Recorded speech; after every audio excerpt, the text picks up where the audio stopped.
All right, well, welcome back after a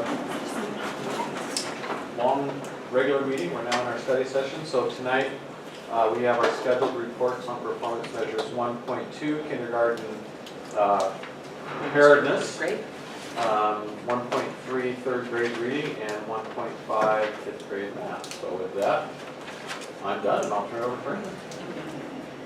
I just realized, was it purposeful that 1.3 has to do with the third grade and 1.5? No. Is that just a... Oh, absolutely. Yes, it was all part of the grand design. We thought long and hard about it. So 1.2, increase the percentage of students performing at or above grade level by the end of kindergarten. And so this first slide, and Nancy, go ahead and help when you want to, because I don't know if I'll be the best at describing APHIS, but in kindergarten, students are initially assessed on the assessment for emergent skills, and if they get a certain score on the APHIS, so if they make it to a certain point, then they move on to the IRR. Is that? That's correct. Okay. And so this table just shows what points are required for a student to be counted as passing on each component of the K-APHIS, which is things like capital letters, lowercase letters, beginning sounds, and you can see the others up there. So this graph just will show over time, throughout the course of last school year, the 2014-15 school year, at what point in time students met the different categories of the K-APHIS. And so this first series of bars shows how many students, the number of kindergarten students last school year who met the components in October. And so 628 students passed capital letters in October, 594 passed lowercase, and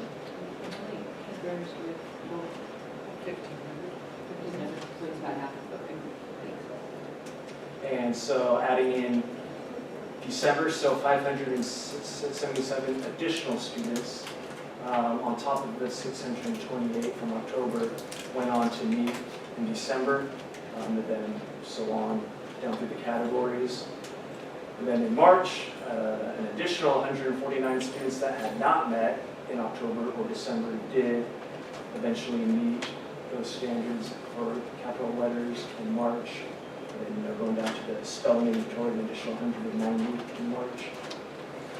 And then in June, which was not, if I remember correctly, was not required for data to be submitted by teachers, so more students may have met than what we're showing up here, but out of those who submitted data from K-APHIS testing in June, there's an additional 29 for capitals, 23 students for lowercase, and so on. Why would that not be required? If we're trying to see who's met it from the beginning of the year to the end of the year. At some point, they don't have to complete everything to go onto the IRR, and the IRR is required at the end of the year. I So, see. yeah, so. They just have to meet certain standards and then. So because these are all very discrete skills, at a certain point, if there's some, it's kind of like not knowing every one of your math facts, but knowing most of them, Okay. that kind of thing. So they should be getting certain things. Yeah. And out of curiosity, how long or how detailed of an assessment is it?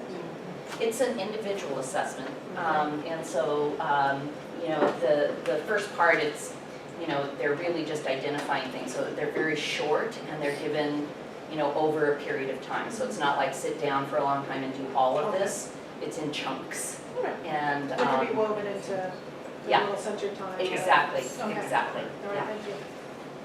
So how many did we do? We don't know. We're not sure, because if you look at, we have approximately 1,500 kids, then the majority of them did. We didn't test at the end to see who had and who hadn't, but the IRR will tell us whether kids are reading, which is where they should be at the end of kindergarten. Brandon, do you know the end of that classroom goal, of that kindergarten goal? I don't know it exactly, no. With the growth in the I know it changes throughout the year. yeah, I mean, every day. it's most likely between 1,550 and 1,600 students.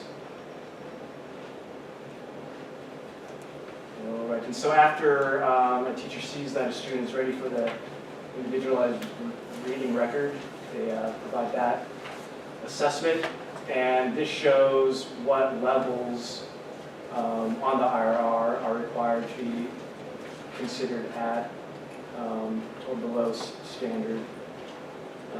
So C and above in December and January, for example, is above standard.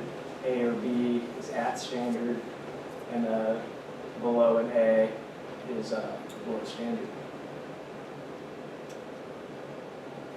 So this is the breakdown in 2014-15 for March 2015 of the IRR level score. The reason that March was used again is because that was the last required submission of IRR data, and so it's the most complete set of data we have for kindergarten students from that school year. And so first it shows the number of students at the level, and then what that number reflects as a percentage of students. So 36% were exceeding standard, 47% meeting standard, 13% developing towards standard, and 4% of students who received data in March were below standard. This is because I remember we changed the measure, correct? So this is the first year. We didn't change the measure, we changed when, for this year, it'll be June versus March. And when we did this presentation last school year, it was June data, so Okay. yeah, it's not going to be an exact. The thinking behind that was if we tested in March, that, there's a limit to how many assessments you can require teachers to do and have them not feel like they're overburdened. So 2 times a year, measuring growth. The idea was that if we tested in March, we'd get a good idea, and they still have some time to do something about it, Right. right? And that would be a way of, woo, we got a little work to do these last couple months of school.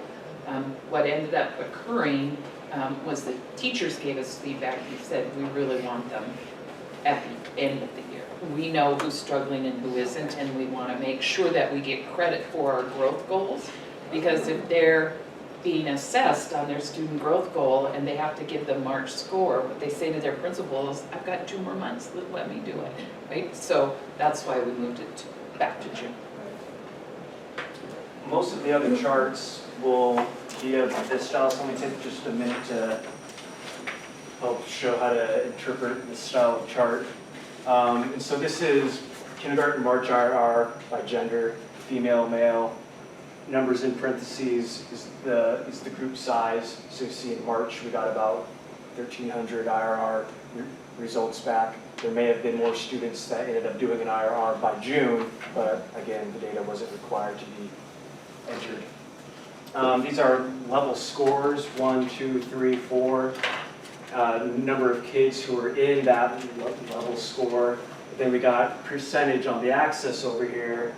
And so since this level 4 bar starts at about 65% and goes to 100, that tells us that about 35% of female students got a level 4 in March. And so that's how to interpret what the majority of the rest of the charts will be like in the presentation. So as you can see, it's almost equal distribution of level 4 and 3 between males and females. Maybe a couple % more of males were still in a level 1 in March compared to females. That's more than level 4. Yeah, exactly. They made up for it on the other end. Yeah.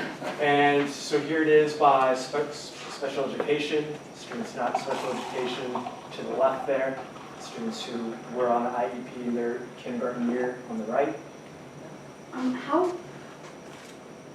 If a child has ADE or those kind of things, do ADD children have IEPs? Not necessarily.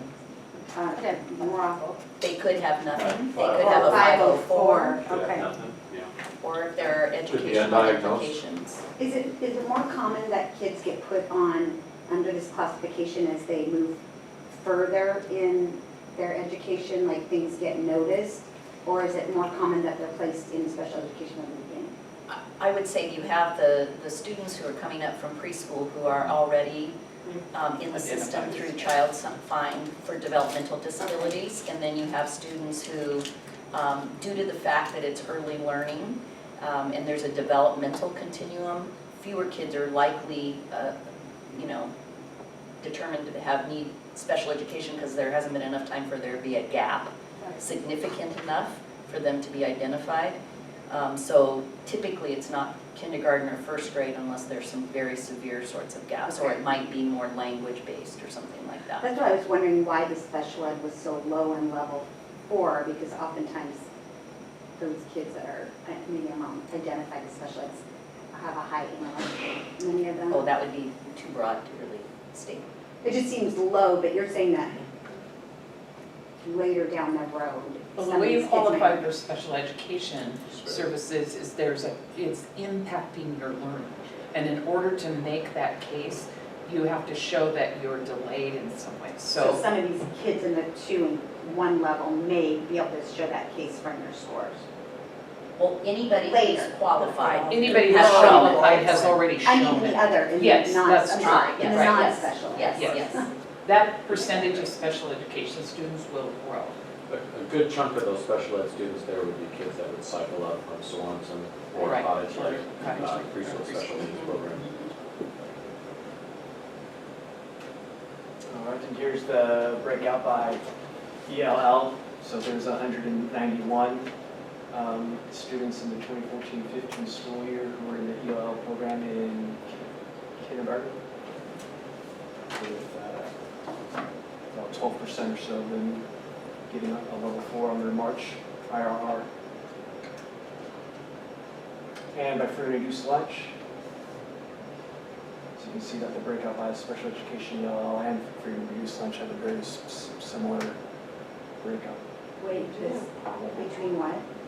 So these columns, ELL, free and reduced lunch, special ed, the colors kind of really chunking the same. But that doesn't really say It anything. doesn't, it's just, Well, what we probably know or can surmise based on history is there's probably a pretty strong overlay between ELL and free reduced, Correct. particularly in certain parts of the district. There'd be a strong correlation between those two, so you're going to see those kids counted in both of those. But not categories. special education in free. Not necessarily. Yeah. That's why I was wondering why we were tying that together. Colors in it. And the breakout by ethnicity. Again, the group sizes are in the parentheses.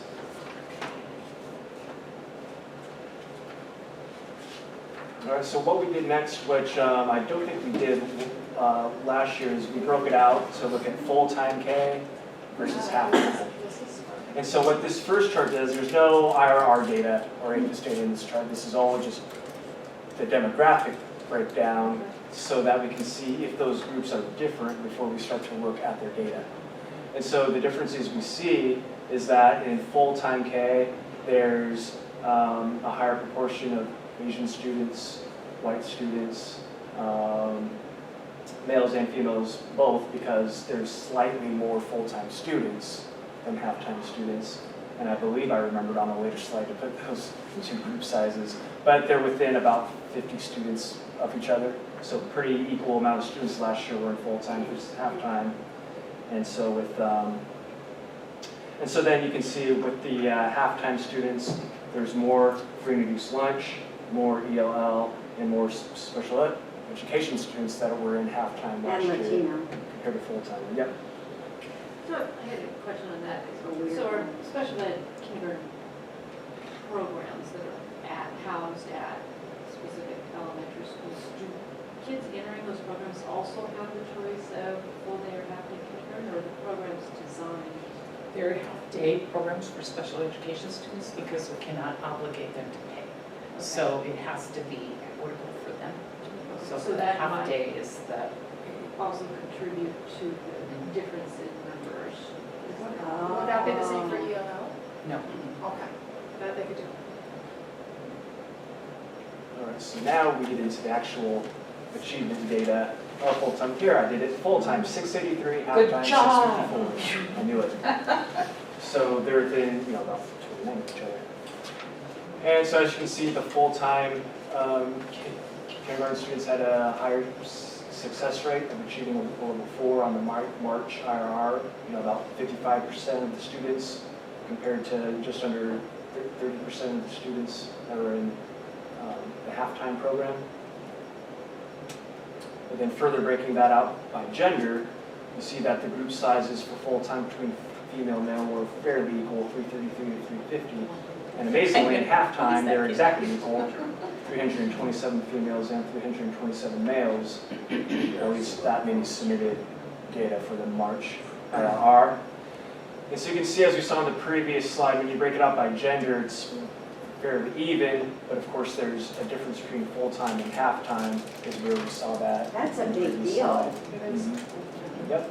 No wonder they want to go full-time. Mhm. But according to what I've seen, it sort of levels out at third As they grade. get older. Yeah. They learn it real fast, but. And then to break out by special ed, so special education students who are in the full-time program versus special education students who were in the halftime program. You see the level 4 is fairly equal, but we start to see a difference in the level 3s and definitely with the level 1s with the halftime program. Keep in mind the small group sizes of 30 for full-time, 67 for halftime. Still though, that's pretty telling, I think. Just to kind of address Janet's, there is definitely that effect where if kids are coming in reading and kids are not coming in reading, that by third grade, sometimes that balances out in that developmental spectrum. But what we also know is that if kids are coming in with far fewer experiences, less experiences in the home, less lap time, less everything, then that is not the same as a kid who's coming in not reading, who's had all of that. And so being in school and making sure that they are ramping up that vocabulary, the reading and all of those pieces then lets us know that by third grade, we're going to have more kids meeting the standard than we would otherwise have. Well, I mean, again, this is anecdotal, but just my own personal experience with Gianna, she came in at a level A in first grade.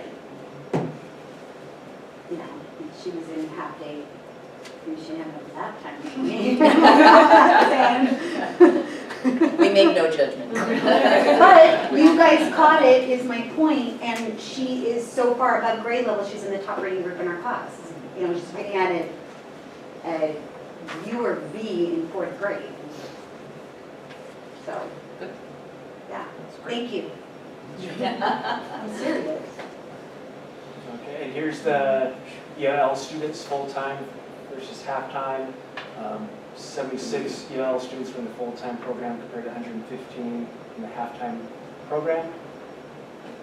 And again, a large difference in the level 1 students. There's a demographic of Yes, this I probably. would think so.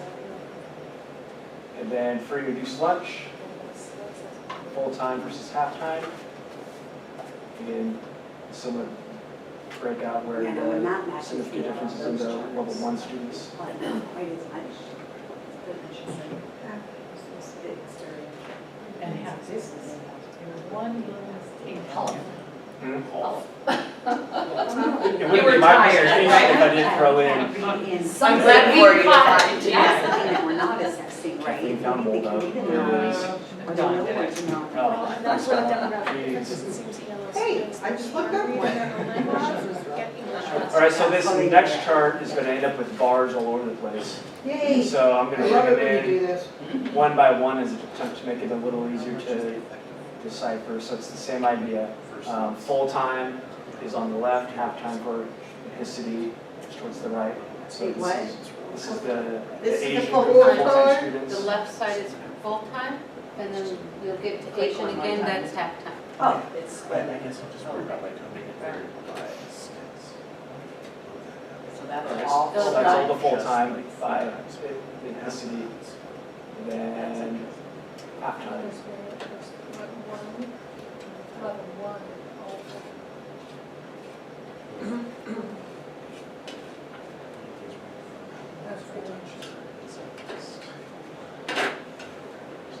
well, I think we can all make a case for full day kindergarten. I know, right? Here, here. good thing we don't have to worry about this because that's all changing. I mean, not that it's, we shouldn't know it, but I mean, I think this just keeps bolstering the case I and understand that's. we're moving towards more schools next year. All right, 1.3, increase the percentage of students exceeding the state reading standard by the end of third grade. Now, this part of the presentation is going to be completely different from past years because with Smarter Balance, we have a new baseline, so there's not a lot of data to show yet. But just to reminisce about the old days, this is what our 5-year trend was like for third grade reading MSP. As you can see, it was pretty stable over time, you know, a couple percent here or there, but was gradually trying to move up slightly over time. And so we need to forget all of that because, again, Smarter Balance, especially in this part for reading, is a completely different animal because for Smarter Balance, it's an English language arts test of which 1 out of 4 components is reading. The other 3 components being, now I'm going to have to test myself here, writing, research, and listening. Thank you. So this isn't looking at just reading on Smarter Balance third grade is what I'm trying to say. It's the whole English language arts test. So we have our 1 year's worth of data, 74.1%. And then I put the state up there just so the one bar wouldn't be all by itself. 52.1% at the state. And so this is the breakout by claim, just so we can see how they did in reading within ELA. So again, there's the 4 claims, which is what we called strands in the MSP world: reading, writing, listening, research. As you can see, they're all fairly equal, with the one semi-outlier being listening. And I have a prediction with listening that might be the most susceptible to a test effect, because it was the part of the test that was most new to kids. They had to wear headsets and listen to, you know, a computer voice talk about things, and then they would answer questions based upon what they heard. And so I think we might see that level out to be more equal to the other claims. Just note it's a 3-tier system, so it's above, at, near, and below, rather than kind of our traditional That's 4. right, that's what I didn't like. So you about probably it. got your at above is sort of 3-4, your near is probably 2-3, and then your below is probably 1-2, somewhere along that. And this is how it comes to the parents, or does it come to It us in does, the? Yes. Yes. 4. The claims will come The in claims 3 come as tier. 4, but they have 3 tiers, right? There's 4 claims with 3 tiers. Yeah, so a student still gets the overall 1 It through was in 4. 4 tier. Yeah. I don't even think as parents we got all 4, I think we just get 1. It tells you whether you need reading or not. No, you get to see the claims Oh, you do? on there, yeah. There, go look at that. Yeah, Go back. on the report, the claims are reported as like a check or a plus or a minus, I believe. Oh, because I was saying, I don't remember 4 bars. Yeah. And the I would range, probably yeah, the remember range that. was given. The points were in. Yeah. Yeah. Just- The company. Yeah. And so this is our breakout by gender and special programs, special education, ELL, reading, reduced lunch. I was able to put it all on one chart again because we just got the 1 year's worth of data. Isn't it interesting the difference between kindergarten and third grade? And that the male and female, and then that's just so consistent from then on. So what are we doing to address that? Trying to engage boys in different ways. A lot of this shift actually where we're encouraging and teaching to more nonfiction is really, I think, going to be a real boon. So it's both reading and writing and nonfiction and that research component, really capitalizing on areas of interest and that type of thing, I think will appeal. Are we doing that though for a bit? Not to the same degree at the early years. So in the early years, there was way more emphasis on reading picture books and doing that sort of work. And within the last few years, since Benchmark came on board, et cetera, so we still have more emphasis in that area in the very early years. But it's growing to a point where it kind of levels out at the intermediate, about 50-50, and then it starts increasing nonfiction all the way into high school, because technical reading is going to be something that kids need to know how to do. So I'm hopeful. And that free reduced lunch is really concerning. I mean, that's a big group. And you have 278 kids in that group, so that's not, you can't. Right. Yellow's smaller, so I can understand that, but we're at 40%. What was the state average for free reduced, do you know? And I don't expect you to know, I'm not trying to put you on the spot, it just came to my mind. The state average, like by district or? No, state kind of average the for state average all for- free reduced lunch. Yeah, I don't- I don't know, Oh, nobody know yet. Yeah, I don't know. I don't know if I'm trying to catch you I up don't know on if they it. just. But that'd be an No, they interesting do. number to know where we Yeah, fall. yeah, we can look at it on the. And I think again, and I would just, kind of reflect back on the recent Cottage Lake visit. So, I think Jen did a nice job of explaining that, very few people in the school see that list of Yeah. who those kids are. So it's really about having the good assessments in place that identify the performance levels of the students and where their strengths are, and then having those in classroom and then supplemental types of supports for kids. And as we're doing our school improvement visits, everybody's trying to work that problem, and we're trying to, we've asked them to identify an achievement gap they're particularly focusing on in their school at each of our school improvement visits, and we've had those in the two that we've been to. It's just a really thorny problem. I mean, none of us like seeing those numbers. But again, we've got to think about it differently than what's the intervention we need for those free and reduced lunch kids, because that's not the way the classroom Correct, teacher is you're right. seeing it. So but at some point, they're falling below, so how are those struggling? I mean, this isn't a question for me as to answer, just the question to me is how are we intervening? And there's Kid by no- kid by kid. Yeah.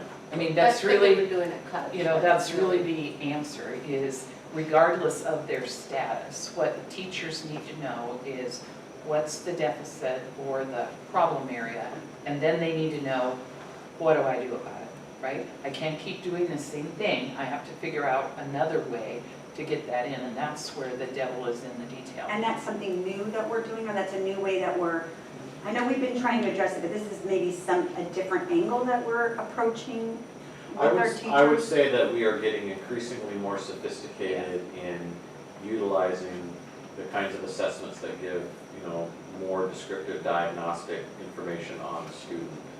And we are slowly increasing our instructional capacity to address those. And getting less away from, I'm just going to provide instruction for 24 kids in the class and kind of shoot to the middle, and some are going to get it and some are not, and or get it at different levels. I think we're getting better at that, but it's a journey. I mean, it's a lot of work. Well, and it was interesting to me at Cottage Lake that Jen's own goal as a principal was tied to this Yes. number. She Yeah. saw Yes. her Her performance. growth goal for the year is Good. Yeah, That's and so actually- that gives a And that might huge have been one amount of of the first that visibility. we've seen. Yeah, It's the first time I've heard it articulated that way. yeah, she gave us very specific language. And that has a high reduced. I would say probably not the only principal who's tied to the growth goal, but the first who shared that with The us. first we shared it with said us, that, yeah. Yeah. Not even-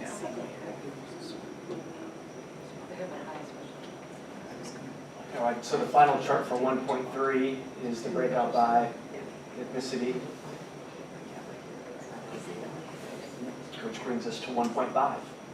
Increase the percentage of students exceeding the state math standard by the end of 5th grade. And so again, this is just a reminder of what that trend was like when we had the MSP. So even though mathematics, smarter balanced is probably more like the MSP than ELA to MSP reading, it's still a new baseline because it is still a very different assessment that's assessing different standards. And so this is our first year data that we have from 5th grade math on the smarter balanced compared to the state. And this is our breakout by our different subgroups.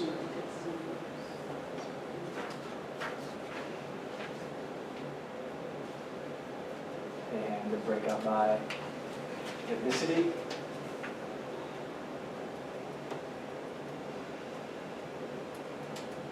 That's all I got.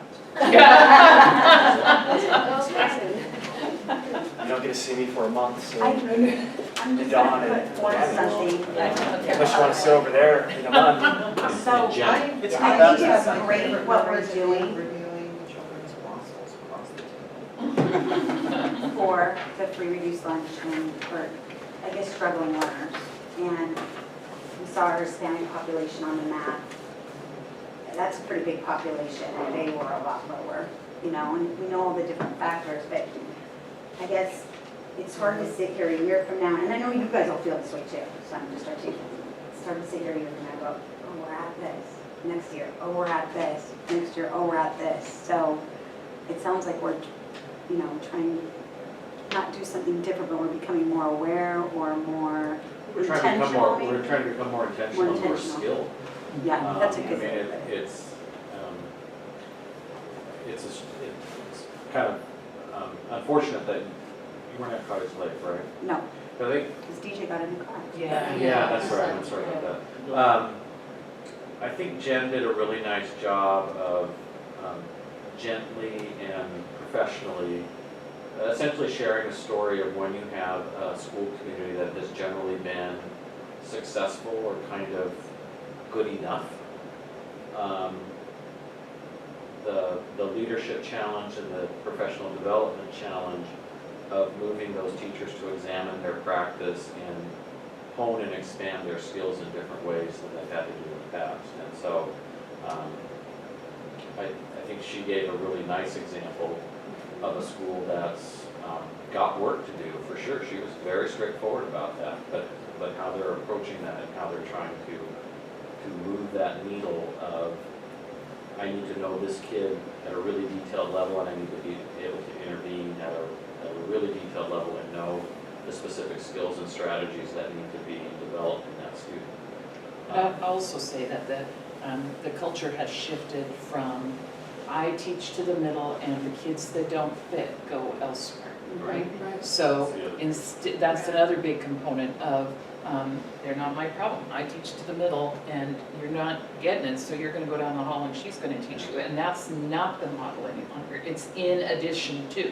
So those really powerful pedagogical practices within the classroom are then augmented by the specialist around the specific needs of the child. And that's a real shift in North Shore.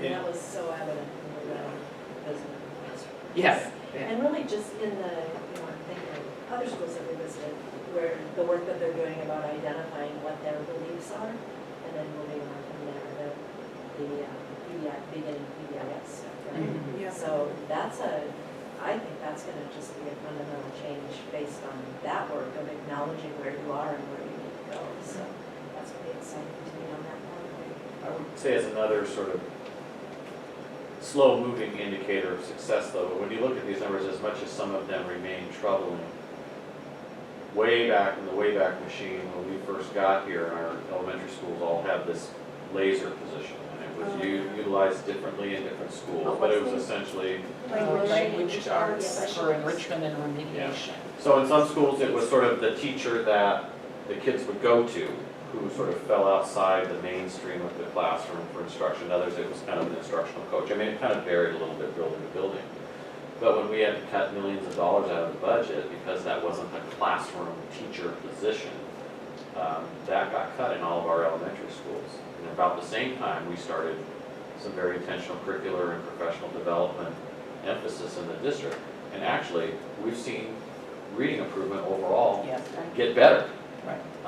And I think we're slowly building the skills and capacity of the teacher. I think we've changed the sort of the locus of ownership, you know, of whose responsibility is it Yeah, that's good. to make sure that students are achieving. So Because then everyone throws their hands up in the air, and Well- but I like that. And You're you know, accountable, I right? have to Like- say, I can speak to that as the mother of a learning center child in elementary.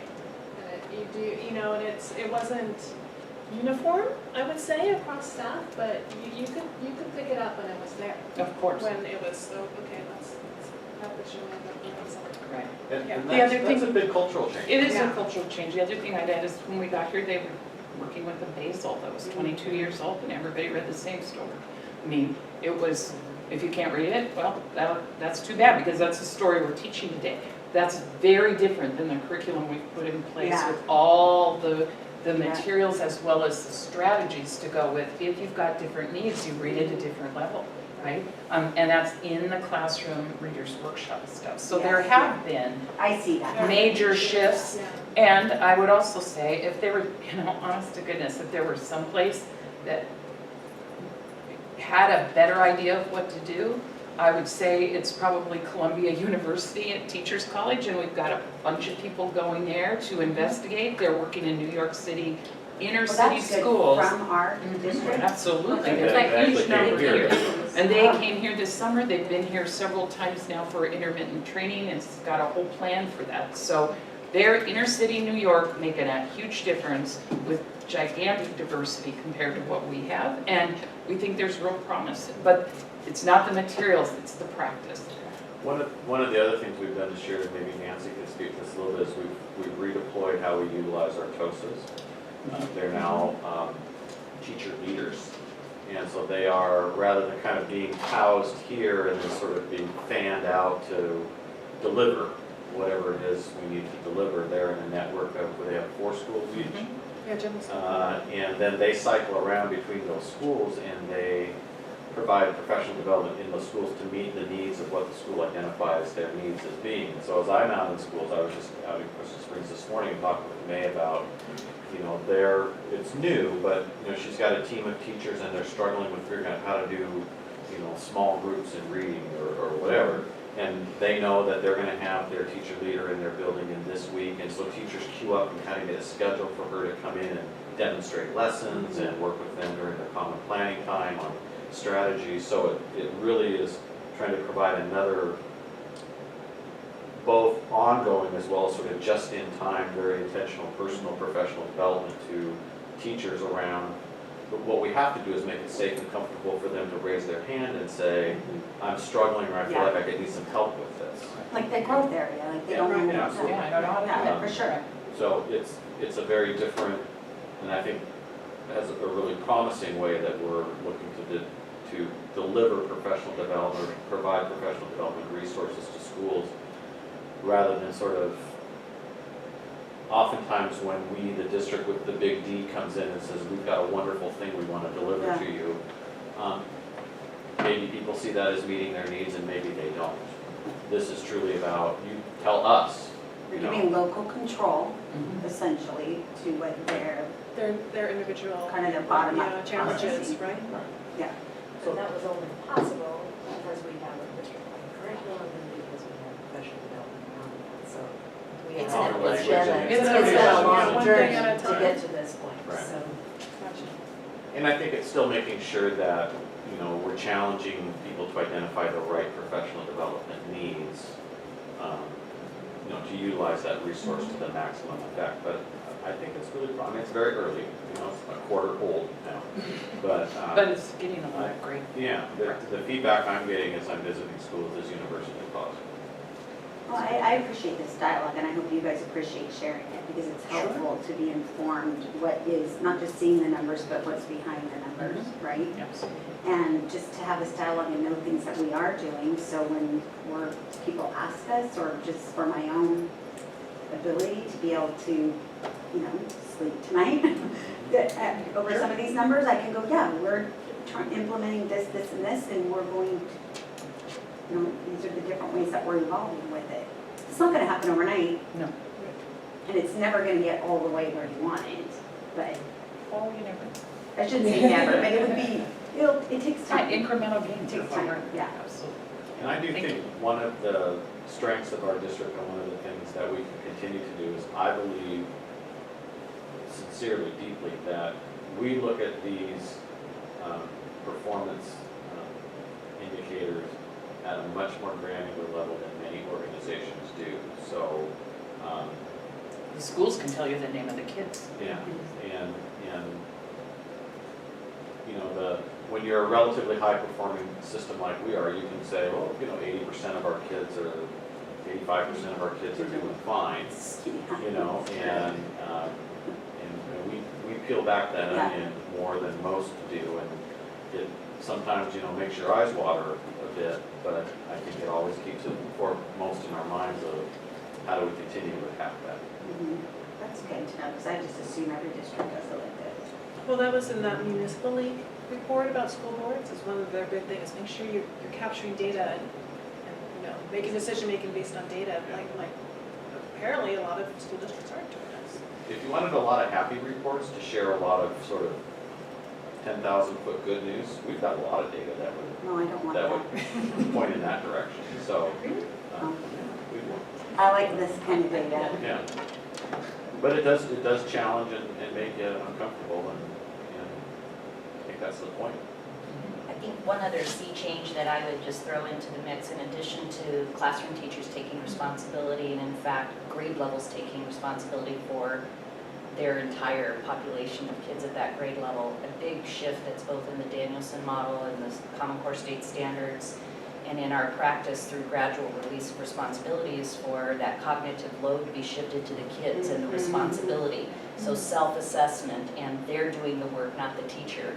And all too often, sometimes, especially with our kids who struggle the most, we're a little enabling. You know, we want to support and help and scaffold, and don't give the kids as much credit, keep the expectations high, and actually remove some of that scaffolding so that they then are taking the responsibility and really owning that, that kind of success. And what a difference, because honestly, me having a kid from 9 to 26 and all of them 5 years apart, I've got to see the evolution of this. And I notice it in Gianna huge. If I had had this for my oldest, it probably would have made a huge difference. And guess what? It makes a difference in my parenting too. Because I see that she's being independent. DJ and I fell asleep, this just anecdotal, we fell asleep for like 5-10 minute nap on the couch. Gianna gets up, pulls out her bag, starts doing her homework at 9. And I think part of it is this responsibility. And it helps me too to remember, well, she can get herself. So I've got a very cute quick story about the principals about that very issue. So this weekend, some of them were whining a little bit about having to do observation reports, which are hard, and it takes a weekend time, and they get a little whiny about that often. And so they were saying, gosh, I wish these things would write themselves. I know, I spent 2 hours on this. I know, I wish I didn't. And Bruce Denton, who's got a wicked wit, said, I'm wondering if I would be distinguished if I had the teacher write them themselves. And I thought, very well said, Bruce, and no, you would not be distinguished, so stop whining, just get them done, and off you go. But I thought that was very clever with, gee, maybe I could have the teachers take responsibility. It was cute, yeah, so everybody's working. Yeah. Thank you, thank you, okay.